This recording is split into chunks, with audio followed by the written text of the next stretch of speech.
Le matin du 11 septembre 2001, le ciel de la côte est des États-Unis était d'un bleu éclatant et sans nuages. C'était un mardi en apparence ordinaire. Des millions de personnes commençaient leur journée de travail. Ils faisaient la navette. Ils déposaient leurs enfants à l'école. Ils vaquaient simplement à leur routine quotidienne. À New York, les tours jumelles du World Trade Center se dressaient fièrement. À Washington DC, le Pentagone bourdonnait d'activité. Mais ce jour serait tout sauf ordinaire. Le premier signe que quelque chose n'allait pas est apparu à 8h46 du matin. Le vol 11 d'American Airlines, un Boeing 767, avait décollé de Boston. Il s'est délibérément écrasé contre la tour nord du World Trade Center. Au début, les reportages étaient confus. Beaucoup pensaient que c'était un terrible accident, peut-être un petit avion privé. Mais 17 minutes plus tard, à 9h03 du matin, l'illusion d'un accident fut brisée. Le vol 175 de United Airlines, un autre Boeing 767, a été vu en direct à la télévision. Il virait brusquement et s'écrasait contre la tour sud. Le monde a regardé avec horreur, réalisant qu'il s'agissait d'un acte de guerre coordonné. L'horreur était loin d'être terminée. À 9h37 du matin, le vol 77 d'American Airlines s'est écrasé sur le côté ouest du Pentagone. L'attaque a frappé le cœur même de l'infrastructure militaire des États-Unis. Pendant ce temps, le vol 93 de United Airlines était également sous le contrôle de terroristes. Sa cible était possiblement la Maison-Blanche ou possiblement le Capitole des États-Unis. Les passagers et l'équipage, ayant appris les autres attaques par des appels téléphoniques, ont courageusement lutté, provoquant le crash dans un champ à Shanksville à 10h03. La question qui était sur toutes les lèvres, juste après les événements, était « Qui a pu faire ça ?» L'ampleur, la sophistication, l'audace pure et simple désignaient un groupe bien organisé et bien financé. Les soupçons se sont rapidement portés sur Al-Qaïda, un réseau terroriste islamiste militant. Le nom signifie « la base » en arabe. Cette organisation était sur le radar des agences de renseignement depuis des années. Fondée et dirigée par un riche saoudien, Oussama Ben Laden. Le cerveau, le financier, le leader idéologique qui avait déclaré une guerre sainte contre les États-Unis. C'est lui qui conçut et autorisa le complot du 11 septembre, entouré d'un conseil de lieutenants. Son second était Ayman al-Zawahiri, Khalid Sheikh Mohammed, pakistanais d'origine koweïtienne, souvent désigné par ses initiales KSM. Dès 1996, KSM proposa d'utiliser des avions détournés comme missiles. Il géra la logistique, sélectionna les cibles, choisit les pirates de l'air. Les fantassins de l'opération étaient 19 hommes, originaires principalement d'Arabie Saoudite, mais aussi des Émirats Arabes Unis, d'Égypte et du Liban. Divisés en 4 équipes, une pour chaque avion. Chaque équipe comptait un pilote entraîné, formé dans des écoles civiles en Floride et en Arizona. Mohamed Atta, égyptien, a piloté le premier avion dans la tour nord. Ils ont vécu parmi les Américains pendant des mois, se cachant à la vue de tous. Au-delà des 19, un réseau de complices a aidé à la logistique, au financement et à la communication. Par exemple, la cellule de Hambourg, où évoluaient Tata et 2 autres pilotes. Des facilitateurs ont aidé à ouvrir des comptes, trouver des appartements, s'inscrire aux écoles de pilotage. Le plan a été élaboré pendant des années, témoignage d'une préparation méticuleuse. L'idée principale venait de Khalid Sheikh Mohammed.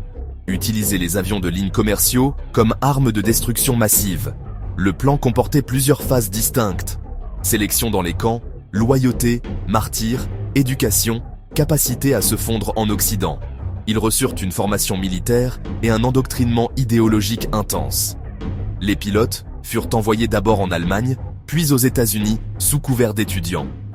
Mission : apprendre à piloter de gros avions, se concentrant sur le contrôle en vol plutôt que décollage et atterrissage.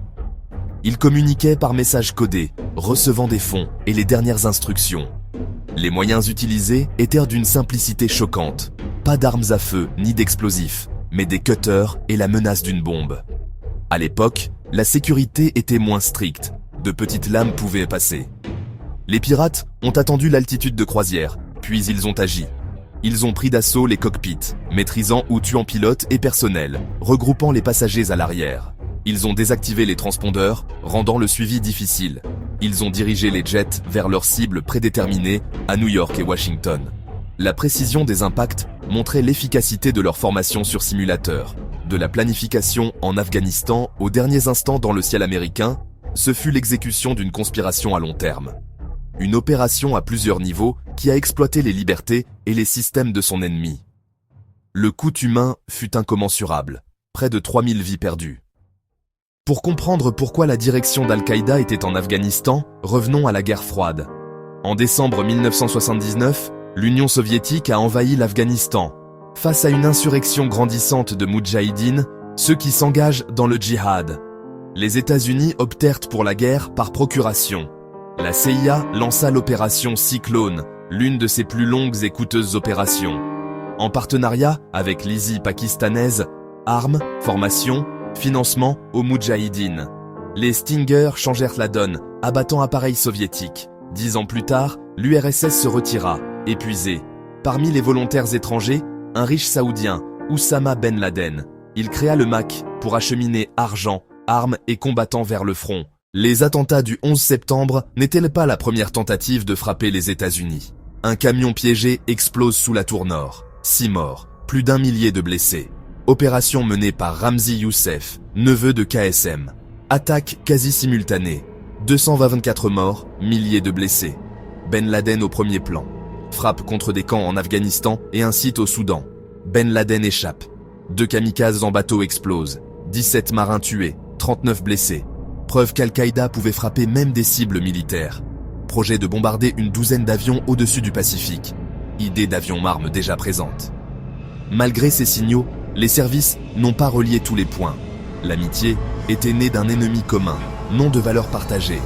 Peu d'attention US avant 1978 et la révolution de sort pro-soviétique. Washington condamne et choisit d'armer la résistance via le Pakistan. Programme secret sous Carter, puis Reagan. Pas de troupes au sol, mais un soutien massif. Les Moudjahidines furent présentés comme des combattants de la liberté. Succès militaire, mais aucun plan durable pour l'Afghanistan après le retrait. Le partenariat de circonstances céda la place à un vide de pouvoir, dont émergèrent talibans et sanctuaires pour Al-Qaïda. Les choix d'hier ont façonné le terrain de demain. Le président George W. Bush se trouvait à Sarasota, en Floride. Il visitait une école pour promouvoir son programme éducatif. Il était assis, écoutant des élèves de 2e année lire. Andrew Card l'informa. Un deuxième avion avait frappé le World Trade Center. Le président resta quelques minutes, déterminé à ne pas affoler les enfants. Il parla d'une attaque terroriste apparente contre notre pays. Transféré vers des lieux sécurisés, Barksdale, puis Offutt, pour téléconférence de crise. Depuis le bureau ovale, nous ne ferons aucune distinction entre les terroristes et ceux qui les abritent. Debout sur les décombres, je vous entends, le reste du monde vous entend. Un moment qui galvanisa la nation. L'Amérique se rassembla dans la douleur et la détermination. La réponse des États-Unis fut rapide et décisive. La cible principale, Al-Qaïda et Oussama Ben Laden. Les talibans hébergeaient en ses dirigeants. Livrer Ben Laden, fermer les camps ou partager leur sort. Ils refusèrent de se conformer. Campagne aérienne massive contre défense talibane, base, camp d'entraînement. Au sol, approche légère, coopération avec l'Alliance du Nord. Le régime s'effondra en quelques mois. Ben Laden fut traqué à Tora Bora, mais s'échappa probablement vers le Pakistan. Durant 10 ans, il resta un symbole malgré l'affaiblissement d'Al-Qaïda. Le renseignement suivit des courriers jusqu'à Abbottabad. La cache fut localisée dans un grand complexe sécurisé. Sous ordre du président Obama, un raid audacieux neutralisa Ben Laden. Sa mort, une victoire capitale et une mesure de justice pour les victimes du 11 septembre.